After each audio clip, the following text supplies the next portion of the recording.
There's a few very specific reasons why people don't take action, and I'm going to cover some of that with you today, and then show you specifically how to get action on reports and dashboards. Hello, everybody. Welcome back to the next episode of the Knowledge series. So I'm going to start laying down some knowledge for you and your team that you can use and take action with to get things done, because honestly, I'm tired of people kind of hearing things and then not using it.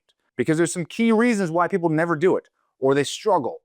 It's not that hard. It really isn't, but there are some specific things you need to know. Let's get into it. The first thing you need to know about dashboards or reports is you need to begin with the end in mind.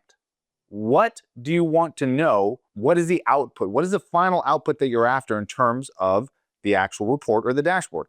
Now, how do you get to that point?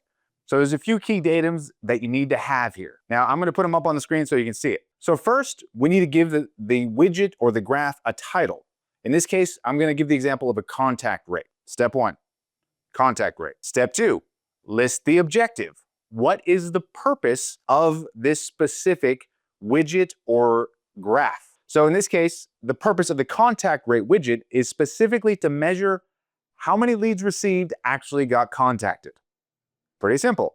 Cool. So step 3, how are we going to show this? What data points do you need in order to show that graph? So if you know them, what are they? So in this particular instance, for us, it's going to be, in this example, it's going to be total number of leads divided by total number of leads contacted. The next thing you need to define for yourself is why. What problem does this graph solve? If you don't answer this, and if you can't answer this, then don't waste your time. In this particular case, in our example, what we're trying to do is we're actually trying to define the quality of the leads received. So for example, if we received 100 leads in and everyone was attempted to be contacted, but you only actually were able to reach 3 of them, you would say that's not a great quality of lead. Now this could be, then you have to define why that is. That might be, you dig into it and you find out the emails are all rubbish emails, or the phone numbers are not correct, or some other validation point is wrong, or for whatever reason, the quality of the leads is no good. But this graph would tell you that. You need to know this before you get into it. Now, another key part of this is, who is this for? Who is going to be reading or looking at this graph? Who is going to be, giving the overall view of this data point? Because the graph could be different and could have different data points used in it if say a marketing manager versus the CEO is looking at the metrics. The CEO does not want to know the exact necessarily number of impressions that were received by ad. That's probably not a metric they're going to need, but they are going to need maybe impressions across all ads by sector. The difference here is that it is the exact same data points, but showed in a different way. By date, different by region, by volumes, whatever it is.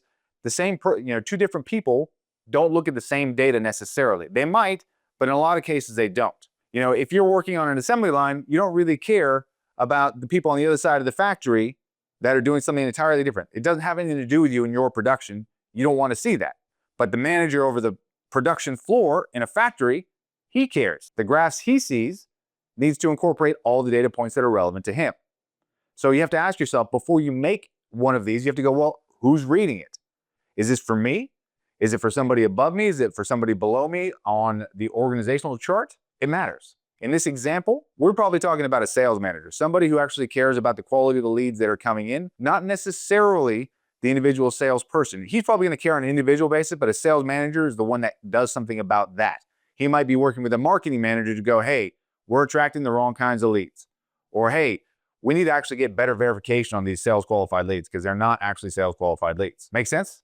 And the next point is, you need to ask the person, what is the ideal visual? What do they want to see on this graph? Do they want a pie chart?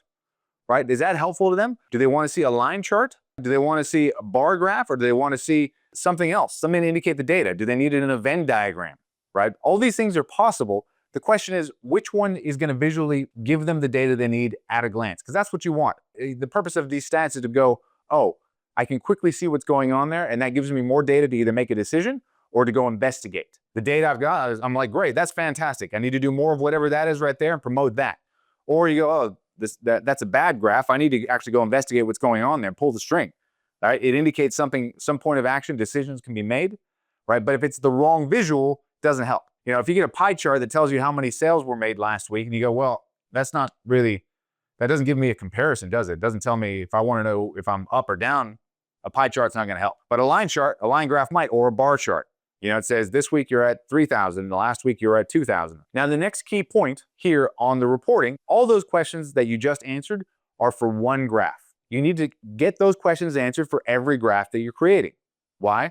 Because these graphs tell a story, and they tell a story to a person, right? Once you have one graph, usually it follows on with a question. You're going to say, hey, we got this many number of, this percentage of leads were qualified out of all the ones we received. So the quality, the only 10% were actually qualified. That's a low graph. Okay, well, where do the leads come from? You might actually have questions that follow on that. Where do leads come from? Oh, well, the leads come from this source, or from Facebook, or they come from email, or they come from networking, or whatever it is. That next question that follows up is usually the next question you're going to want to, the next graph you're going to want to have, or a link to it, or some connection to it in your dashboard. A dashboard is just a bunch of these graphs put together that tell the story to let you get to the truth, to allow you to get to the bottom of the story and find out what's actually going on at a glance. You go, oh, cool. So we have 10% is the quality of our leads. You go, well, 100% would be 100% contacted. Every lead we got in was contacted perfectly. That's a good quality lead. That's a good ratio. Say 90% of those are contacted. That's great. It goes down to 10%. You're like, oh, that's terrible. In either case, the next question is, well, where did they come from? We need to, whatever that was, we need to do more of it, or we need to do less of it and find out what's going on. That's the purpose of a dashboard. You're like, great, this is the data point. This is the most important data point to us.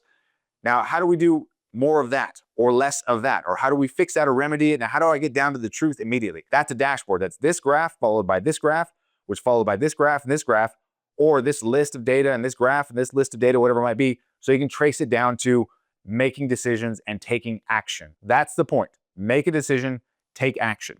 That's what they're there for. At the end of the day, data by itself is just a bunch of noise until you give it a voice in the form of a report or a graph. When you build the right reports, the right graphs, the right visuals, you're not just presenting numbers anymore. You're actually telling a story, and you're giving your team clarity. They'll be able to finally see what's going on. You're turning confusion into confidence and decisions into momentum. Because when you can see it, you can change it. And that's where the real growth begins. Follow me for more tips on reporting and making dashboards and actually getting the real story out of your business.